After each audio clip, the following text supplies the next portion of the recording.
Hey everyone, I think the last video that I posted did not record properly, so we're going to try this again. So, Ionesco. We're looking at Ionesco, and the reason I kind of hesitated before making this video is because I want to make sure that the nature of the video is such that it actually helps us look at Ionesco without going too much into the plays that we're going to be looking at directly. Granted, you are going to be reading, when you read this Martin Esslin PDF, as you go back, right, and look at the PDF and read about Ionesco, you're going to be reading about some of the plays we're going to be taking on, notably, right, The Bald Soprano and Rhinoceros. The important thing is going to be, how do we look at these in context of what we have talked about this week already with humor, right?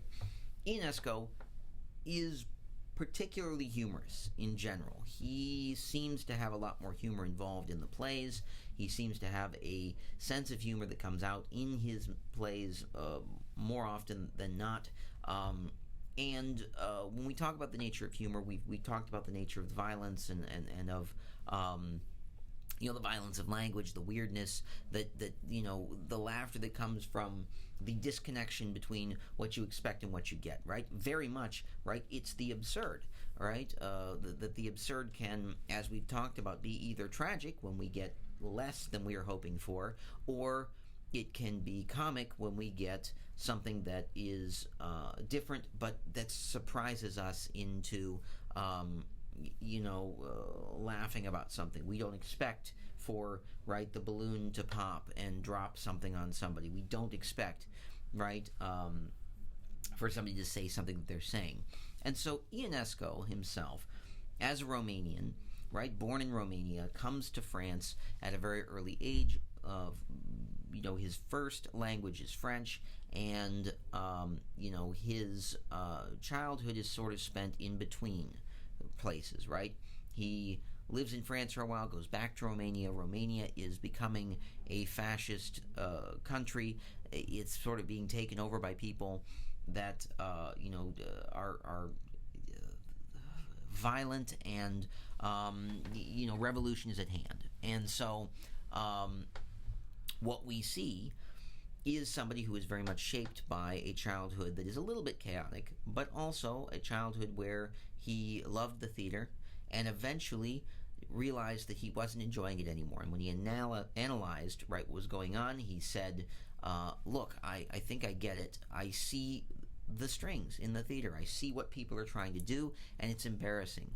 I see that they're really trying to do this thing that's important, but it's not. It doesn't look good. It doesn't feel good. It doesn't feel like it's polished. It doesn't feel like the actors are doing a good job, and I'm just embarrassed. And so he kind of decides he doesn't like the theater anymore, and yet decides to write a play. And the story of that play is basically the story that gives us our very first play that we're going to be looking at, the Bald Soprano, in which he starts to look at the nature of language. I will let you read that part. We will talk about it more next week, but read the section especially where he talks about this idea of language and the strangeness of how a language works, right? That's going to be very important.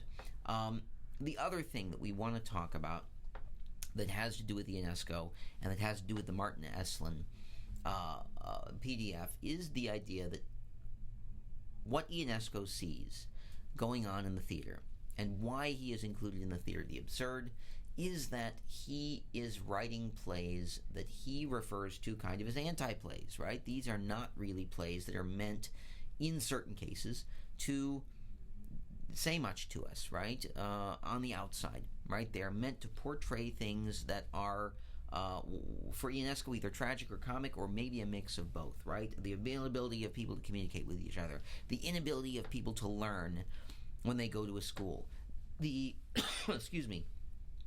inability of a person to trust somebody else, the inability of somebody to make a decision as to whether or not they're going to follow a political party, the inability of somebody to figure out how to die properly, right? And what Ionesco does that's similar to Beckett, according to both Esslin and, from what I've been able to look at and understand and view, in my exploration of the theater of the absurd, is that both want to say a lot without necessarily saying it directly. They want to show you, they don't want to necessarily tell you. They want you to feel how ridiculous something is, or how painful something is, or how difficult something is, without having characters actually saying, oh, this is difficult, this is painful, right? They express it in their reactions, they express it in their faces, they express it in the way that they interact with each other, but they rarely say exactly what it is that they mean. And so you get this exploration, very much like Beckett did, of loneliness, of fear, of a desire to be in charge without having any real ability to be in charge, right? So we get a lot of absurd and existential in that way. Where Ionesco differs is that he is much more likely to want to make you laugh, to take down your defenses before he presents you with the main idea, right? That he understands that humor is a way of taking the teeth out of something so that, right, a message can be delivered that actually sinks deeper, right? We take down our defenses because the material looks as if it's not so super serious, and then suddenly we realize how important the message is going to be. Now, does Ionesco have a message to give us? I think that, unlike Beckett, Ionesco is willing to tell us more about what he wants to say. Beckett is notorious for saying, I'm going to present what I present, you get what you get out of it, and I'm not going to tell you more. Ionesco is definitely a playwright that does sort of show his hand a little bit more, I suppose. But he also talks about, as we're going to go into Genet pretty soon, the nature of power, the nature of death, the nature of what it means to live in a world that is difficult and where we don't know where the strings are sometimes, and sometimes where we see them, but we can't talk about them, right? So this is what we're going to be looking at, right? Continue looking at the Martin Esslin PDF. Be ready again next week to reference it. We've already talked about humor. We've already talked about the nature of what is funny. So let's get into it, right? Next week we're going to get into The Bald Soprano. It's a very fun piece, I think, but it's not anything like we've encountered up to this point. So be prepared to be a little surprised and perhaps a little discombobulated when you're looking at it.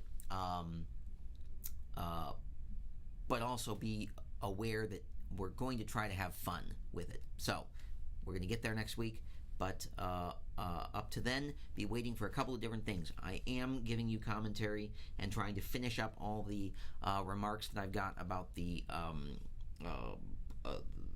expanded outlines so far. Feeling pretty good about them. Make sure as you're doing your expanded outlines, as you're looking at the commentary, right, that you evolve. If you have any questions about the way that I've responded to something, please feel free to clarify, right? I want this to be a dialogue between us, and also, right, be looking for, the return of your self-evaluations. I apologize that those were not up for the last 2 weeks. We're going to make sure we get back to them as well. So I will talk to all of you soon.